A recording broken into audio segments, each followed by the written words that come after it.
Locked. Processing Boxing Niche Blueprint. Ronerick Ballesteros PH vs. Speedy Boy Acope PH. Philippine Youth Lightweight Championship Thrilla in Manila, October 29, 2025. 1. Ultra Deep Topic Breakdown. Core Narrative Engine. This fight is not just a youth title bout. It is Undefeated Destroyer versus Proud Cebu Warrior, Power Puncher versus Body Shot Grinder, Predator Confidence versus Survival Instinct, National Prospect Emergence Moment. Why this is viral. Early knockdown drama. Hands down intimidation sequences. Delayed body shot reaction knockdown. Clean TKO finish. Future Filipino star, debate angle. Psychological arc. Act 1, respect. Act 2, shock. Act 3, domination. Act 4, collapse. Guarantees high watch time if delivered cinematically. 2. Viral angle variations. 10. 1. The night Manila crowned a new knockout monster. 2. Confidence that turned into violence. 3. 5 rounds that changed a career. 4. From prospect to champion in 50 seconds. 5. The right hand that broke Acope.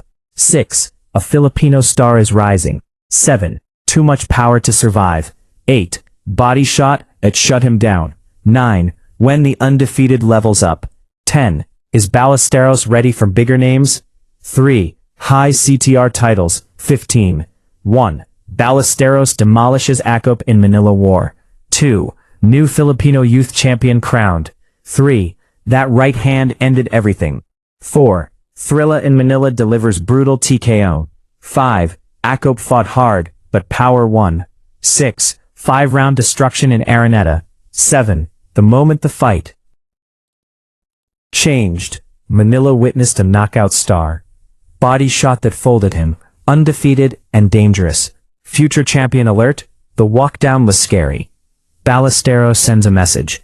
Cebu Warrior falls to raw power. This prospect is different. 4 20-minute high-retention storytelling script. Approx 2,800 to 3,200 words, continuous narrative flow. The lights inside the smart Araneta Coliseum felt heavier than usual on October 29, 2025. This wasn't just another undercard fight. This was part of the legendary banner known as Thrilla in Manila, a name that carries generational weight in Philippine boxing culture. Whenever that branding appears, expectations automatically rise. And on this particular night, 2 young Filipino warriors stepped into that legacy spotlight, knowing that only one would walk out as the new Philippine Youth Lightweight Champion. On one side stood Ronerick Ballesteros, undefeated, dangerous, and carrying 5 consecutive knockout victories. 4 of his last wins had not needed the judges. 3 of those knockouts came in the first 2 rounds. He wasn't just winning, he was finishing. And finishers attract attention. Across the ring stood Speedy Boy Acope of Cebu City, compact, powerful, and battle-tested. He had lost only once. He had scored 4 knockouts of his own. He wasn't intimidated by reputations. He was the kind of fighter who believed pressure could erase hype. Both men weighed in at the exact same weight, 133.8 pounds. Both were right-handed. But the subtle differences created tension. Ballesteros had the height advantage. He had the reach. And more importantly, he had the aura. When the bell rang for round 1, something was clear immediately. Ballesteros was not here to test the waters. He stepped forward calmly, establishing the jab early. Not flicking it, snapping it. Each jab landed with authority, forcing Acope to reset. Acope responded the way a proud Cebu fighter would, by digging to the body. He stepped inside and ripped hooks to the ribs, trying to slow down the unbeaten puncher. It was a smart strategy. You don't headhunt a knockout artist early, you attack the engine. For a brief moment, it worked. Ballesteros felt the pressure, but instead of backing up wildly, he adjusted his feet, controlled steps, measured breathing. Then he began layering combinations, jab, cross, left hook. Nothing rushed. Everything deliberate. Midway through the opening round, a right hand landed clean enough to freeze the crowd. Acope's knees dipped for half a second. That was the first warning sign. Round 2 became the turning point. Acope tried to explode early. He threw wide overhand rights, trying to surprise Ballesteros before the rhythm fully set. The crowd reacted loudly, sensing momentum swing. Then, it happened. Ballesteros slipped outside one of those overhands by inches, and instantly, without hesitation, he launched a counter right hand straight down the middle. The sound echoed. Acope dropped. Not dramatically, not violently, but definitively.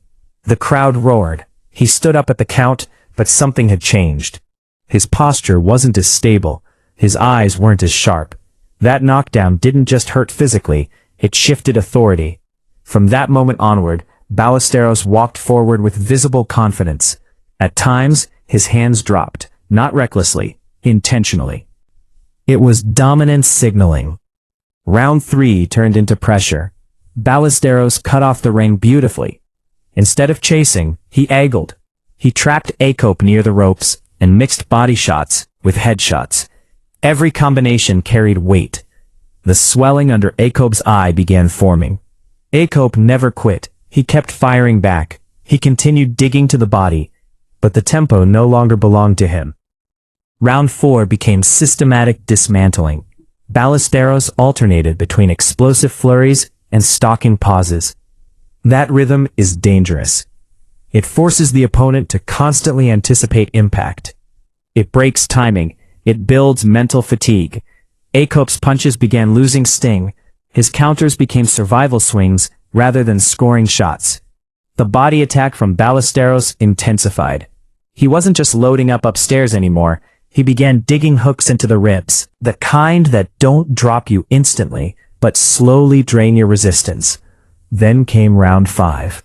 40 seconds into the round, Ballesteros landed a vicious body shot. Tight, compact, devastating.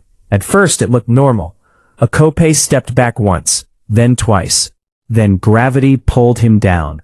It was a delayed reaction knockdown, the worst kind, because your body shuts down seconds after impact. He got up, but his legs didn't fully cooperate. Ballesteros didn't rush recklessly. He stepped in with sharp combinations. Left, right hand again. Clean, controlled, accurate. The referees stepped in. TKO. 50 seconds into round 5. The smart Araneta Coliseum erupted. Ronerick Ballesteros had just scored his 5th consecutive knockout. He had just captured the Philippine Youth Lightweight Championship, and more importantly, he had announced himself nationally. But here's what makes this performance special. It wasn't just power. It was composure. It was patience. It was surgical pressure. Yes, his hands drop low at times, and that could become a vulnerability against slicker competition in the future. Yes, defensive refinement is needed if international ambitions are real, but what cannot be trained easily is finishing instinct. And Ballesteros has that. As for Speedy Boy Acope, he left with his 2nd professional loss. But he didn't leave without respect. He absorbed punishment. And sometimes, defeat against superior firepower is not failure, it's development. The real question now becomes, is Ballesteros ready for tougher opposition? Because youth belts are stepping stones. National contenders are waiting. The lightweight scene in the Philippines is crowded. But on this night, under the Thrilla in Manila banner, one thing became clear. A new knockout artist has entered the conversation. And when a fighter combines power with composure this early in his career, the ceiling becomes very interesting. This wasn't chaos. This was controlled violence.